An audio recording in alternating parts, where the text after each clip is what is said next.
Hola amigos y amigas de YouTube, hoy estamos en Noche de Historias de Panjo, sin más charla empecemos. Hola gente de YouTube, esto es Noche de Historias de Panjo, en este momento se me dieron ganas de comer un pollo frito.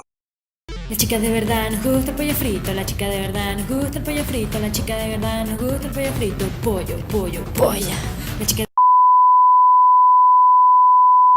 No, en serio, vamos a empezar de una vez. Historia número 1. La casa abandonada. En un pueblo de la Comunidad Valenciana ocurrieron estos hechos cuya noticia llegó hasta el periódico.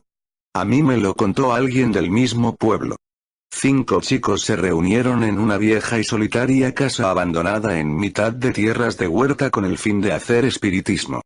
Lo prepararon todo, comenzaron, y como en cada sesión que se precie, uno de ellos, el portavoz, hizo la cuestión de inicio. Si hay alguien que te moleste aquí, dinos quién es y se irá. El vaso indicó 2 nombres, los dueños de los nombres se miraron sorprendidos y se despidieron de los otros 3.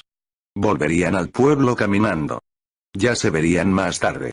Dejaron a los otros 3 con su sesión de espiritismo y conversaron por el camino. Cuando llevaban unos 100 metros andados, escucharon un ruido y se giraron. La casa caía derrumbándose sobre los 3 chicos que se habían quedado en la sesión espiritista. Historia número 2. A las 8. El chico en cuestión se llamaba Ángel, no exactamente así, pero casi. Obsérvese el significado del nombre. Ángel. Tenía 14 años, y llevaba unos días en el hospital porque vomitaba todo lo que comía y tenía mucha fiebre. En pocos días de enfermedad su cuerpo se había estirado hasta el punto en que sobrepasaba los 2 metros cuando lo metieron en la ambulancia, y tuvieron que flexionar sus rodillas en la camilla. En el hospital le hicieron muchísimas pruebas buscando una causa. La madre sospechaba de un envenenamiento, pero ningún médico supo decir qué tenía. Solo tenía 14 años y no había comido nada en días. Su cuerpo no lo toleraba. El 8 de abril de aquel año, su tía, nerviosa e impaciente porque los médicos llenaban a su sobrino de pastillas y no le curaban ni conseguían averiguar qué le ocurría, decidió irse del hospital y visitar al que fuera su pediatra durante años. La madre salió a dar una vuelta por los pasillos del hospital mientras Ángel hablaba con su hermano y la novia de este. «Me voy a morir». «No digas eso», le dijo la futura cuñada, «aún tienes que venir a nuestra boda». Cuando la madre llegó no quisieron decirle nada y les dejaron a solas. Ángel tomó su reloj, puso la alarma y le dijo a su madre que dejara el reloj sobre la mesilla. La madre se giró, y la alarma sonó. En ese mismo instante a su tía se le bloqueó el volante en la misma puerta del hospital. Un hombre que apareció de la nada le dijo unas palabras muy misteriosas, y acto seguido ella alzó la mirada y el tipo ya no estaba. El hombre y el bloqueo del volante le hicieron reaccionar y salió rauda del coche para entrar de nuevo en el hospital. Cuando llegó a la habitación, todos lloraban. Al sonar la alarma que Ángel había puesto a las 8 el día 8 de abril, su alma abandonó su cuerpo, y su madre lo supo desde el mismo instante en que oyó el primer pitido. Historia número 3. Viaje sin conciencia. En los años 70, un par de amigas viajaban por la vieja carretera de Ademuz en dirección a La Eliana, un pueblecito, entonces pequeño, con mucho terreno de chalets para veraneantes. Allí una de ellas tenía una casa y era donde se dirigían. Era por la tarde y conducían con tranquilidad cuando el coche comenzó a hacer cosas raras. La radio se encendió de pronto y una brillante luz blanca se puso sobre ellas. Perdieron el conocimiento ambas, o al menos aseguraron no recordar absolutamente nada. Al despertar estaban en el chalet, dentro del coche. Salieron aturdidas de él sin recordar cómo habían llegado hasta allí, y al salir comprobaron que el coche estaba como loco. El limpiaparabrisas estaba en marcha, los intermitentes se encendían y apagaban, jamás supieron lo que pasó y cuánto tiempo duró aquello, tan solo podían recordar que salieron a mitad de tarde y que cuando despertaron era de noche y habían llegado a la casa. ¿Abducidas? Seguramente sí. Historia número 4. Los relojes. En un viaje de Valencia capital a Cullera, lugar de la costa Valencia al que ya estaban casi llegando, un matrimonio sudamericano sufrió un avistamiento del que no fueron realmente conscientes. Era aún de día y solo recordaban el sonido estridente de la radio y las luces que se acercaban hacia ellos cegándolos. Nada más. No recordaban nada más. Al despertar vieron que estaban en la cuneta, con el coche en marcha y en estado de semisueño. Despertaron y siguieron su camino mientras se preguntaban qué había ocurrido. ¿Qué hora es?, preguntó el marido mirando su reloj. Las 5. Contestó su mujer, pero está parado, no puedo asegurártelo. El hombre se dio cuenta de que su hora coincidía con el reloj de la mujer, pero le extrañaba algo. La tarde estaba acabándose, se notaba en el cielo. Llegaron a los pocos minutos a Cullera y lo primero que hizo el hombre fue entrar en una relojería. Todos los relojes marcaban las 5 de la tarde, y como el suyo y el de su esposa, todos estaban parados. El dueño iba de uno a otro poniéndolos en marcha, dándoles cuerda, mirando las pilas. El sudamericano se presentó y le confesó lo que le tenía preocupado, a lo que el dueño de la relojería contestó: hoy ha ocurrido algo extraño, todos los relojes de la tienda se han parado a las 5 de la tarde. Historia número 5. Joan la Vidente. Tan solo decir dos cosas. Una que lo he contado como recuerdo que me lo contaron, y otra que he veraneado también en Cullera, y durante ese tiempo he visto avistamientos como una gran parte de sus habitantes. Algunas veces los periódicos recogían la noticia. Y siempre, venían del mar y de sus cielos.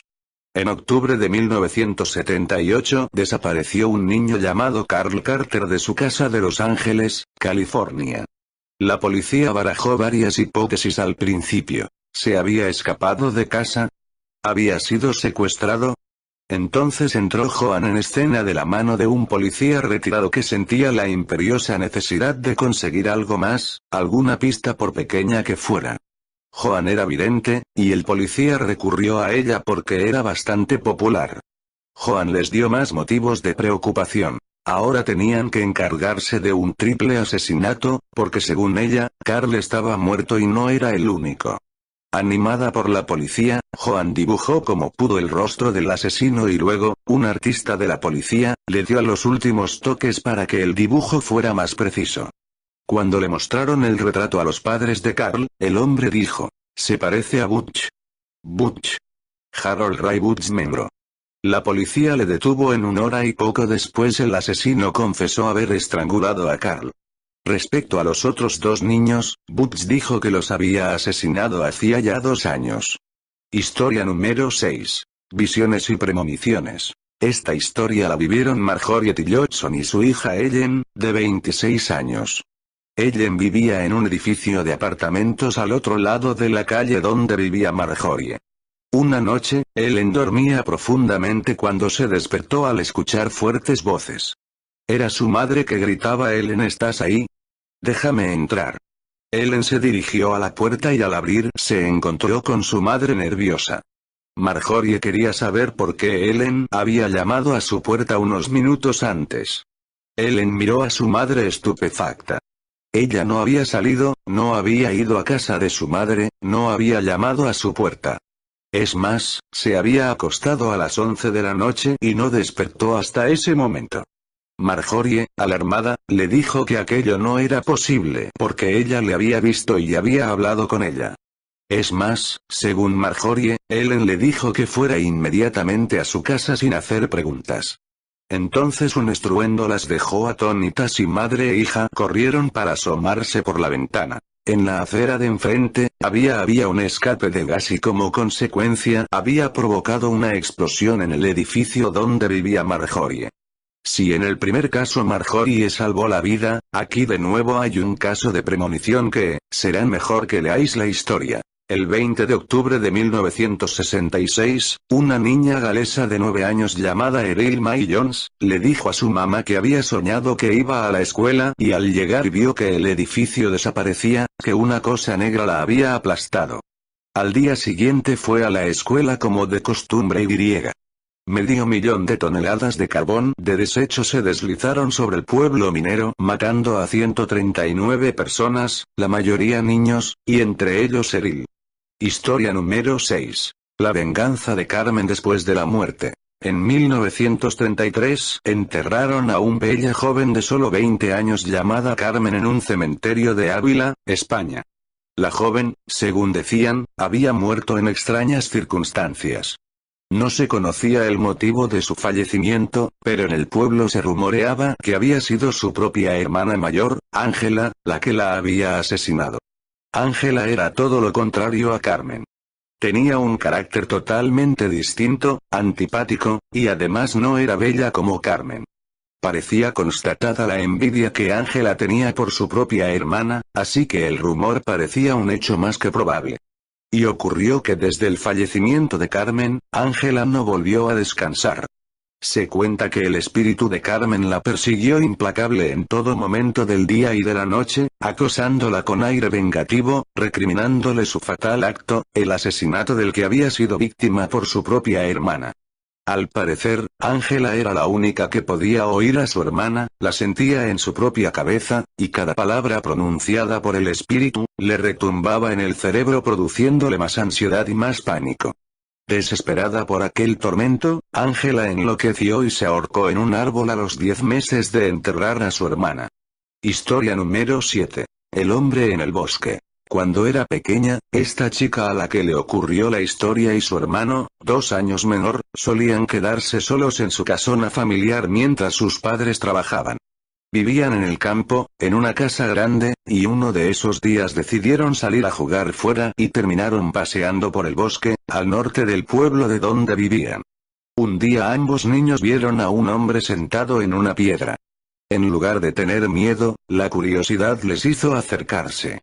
Aquel hombre era un anciano que vestía una túnica larga y blanca, igual que su larga barba, que le llegaba hasta el pecho. El hombre les vio y les hizo un ademán para que se acercaran. Los niños, confiados, se acercaron al extraño, y curiosamente se sintieron muy a gusto desde el primer momento, como si transmitiera su propia paz. Sin hablar, el anciano con pinta de profeta, alzó las manos y con gesto de preocupación las posó sobre la frente del pequeño, el hermano menor, de 6 años. Cerró los ojos y murmuró algo que ninguno de los dos niños pudo entender. Después se alejó de los niños y desapareció en el bosque. Al día siguiente aquel hombre fue encontrado muerto por causas naturales bajo un árbol.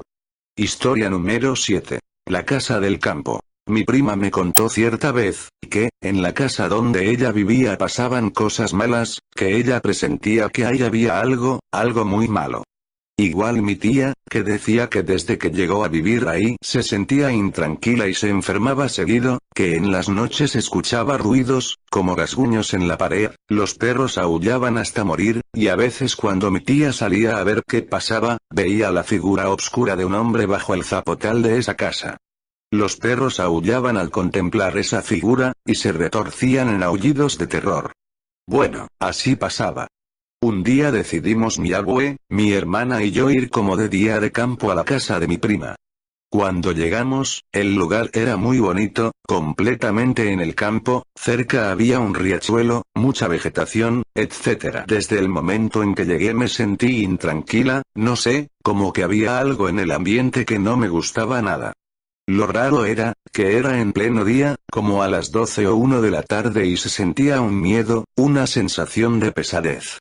Recuerdo que jugábamos con las Barbies en los lavaderos bajo una covacha, entonces mi prima y mi hermana salieron a traer algo y me quedé sola.